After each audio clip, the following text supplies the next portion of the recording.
Recently, I've been concerned that the United States will get into blows with North Korea over its nuclear weapons. And so I came up with a strategy which I thought could prevent that war. I testified before Congress. I wrote an article trying to convince my colleagues on the campus. I did some op-eds. I did some television. We badly need China's help getting North Korea to give up its nuclear program. One place we may get off this without a real war is China really leans on North Korea, and we need to incentivize, not punish China to do so. Typical what I've been doing for the last 60 years. I'm being an activist professor. On the one hand, doing my classes, doing my research, and on the other hand, mixing in there and trying to make the world better. So I ask myself sometimes, how did I get to that?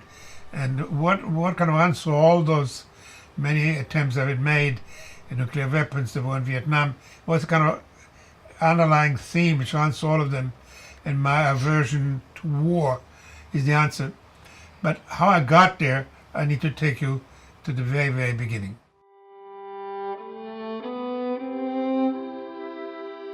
I was born in 1929 as a Jewish child in pre-Nazi Germany, and things fairly soon got very, very rough.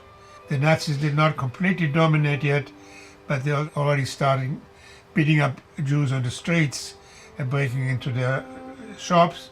For me as a 4-year-old, all I knew is I wasn't allowed to go to kindergarten, and all the adults around me were whispering all the time, and there was a thick anxiety in the air. And then my parents abandoned me. My father got permission from the Nazis to go to London for some kind of class, and of course he didn't come back. And then my mother got permission to go and visit him for the weekend in London, and she didn't come back. But nobody could find an excuse to get me out of there. So there I was with my grandparents and aunt and uncle for a whole year as a child, feeling very much left behind. A relative from the family who was not Jewish had a motorcycle with a sidecar, and he put me in the sidecar and covered me with a blanket. And he drove into Switzerland, to Greece, to Athens.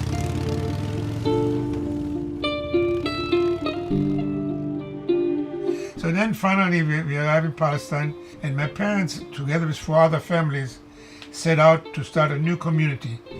And there, didn't know anything about farming, but there they were moving boulders and making room for a new settlement in this really rough environment. And now we're in 1946. All over the world, the old colonial empires are collapsing. After less than a century under the British Crown, India is getting its independence. Everybody trying to push it out.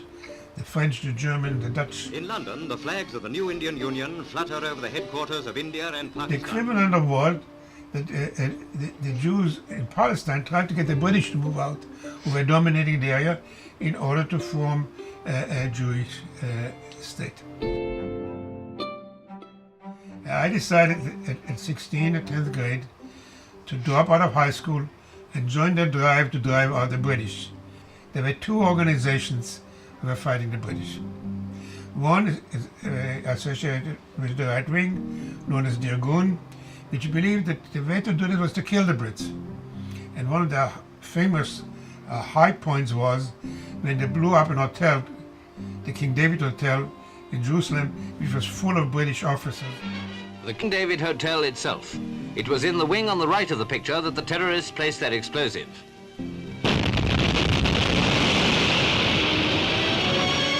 And the result of the crime, the tragic scene, is like a serious incident during the Blitz. The other organization, known as the Palmach, it decided that the way to do that was to grab headlines, but not kill anybody. I joined that group.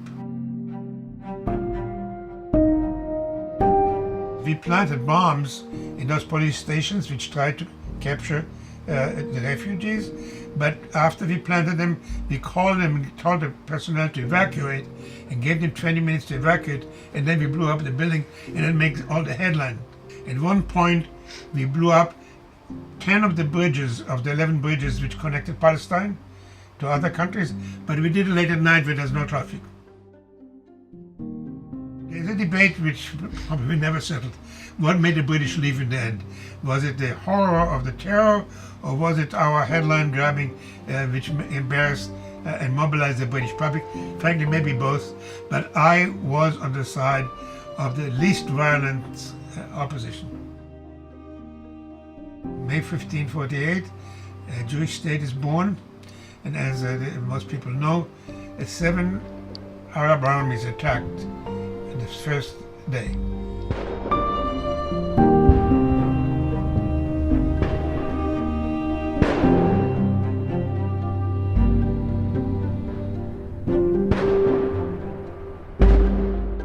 And well-trained armies attack you. You go for your musket and you try to save lives. From my viewpoint, it was a just war, and I terribly, terribly regretted it. And I read a book immediately after the end of the Israeli War of Independence, how horrible war is, and then all the time I and my friends felt if you could just sit down with the Arabs, we could work these things out. That there was room and Palestine for both people, and some horrible mistakes led us to kill each other, which we did.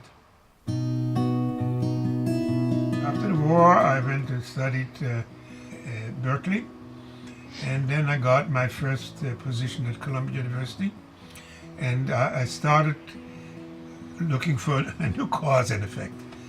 And somehow I hit on nuclear weapons, as if there was anything threatening peace and life, surely nuclear weapons were a major threat. So I did again what I did from then on. I wrote 2 books against nuclear weapons. I wrote an article. I demonstrated, which most professors did not do, and that got me the first time into trouble. And what happened is I was called to the chairman's office, and I had at that time my first son. I had, of course, debts and signed a lease.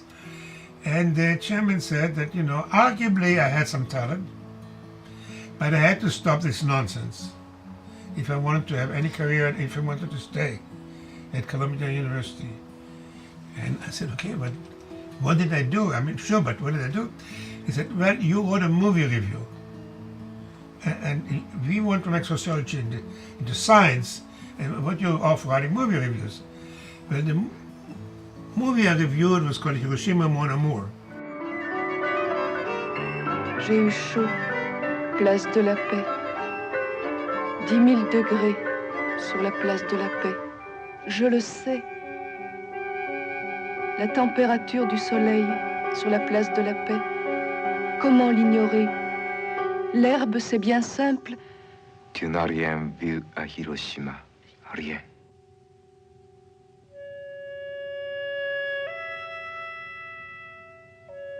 Which is a movie against nuclear weapons. And I didn't discuss the artistic merit or the performing of the actors. I discussed the message of the movie as one more way of agitating against nuclear weapons. I went home and I asked myself, what am I going to do? Will I give up on my calling or lose a job at a university very much respected, and God knows where I'm going to end up with a young child in my debts. And a line came to me, which actually is the one which belongs to Luther, which he said, I can do no other. And I realized I really did not have a choice. I could not give up on my calling. But I also decided that I'm going to work my academic back off. So it would make it much more difficult for them to fire me.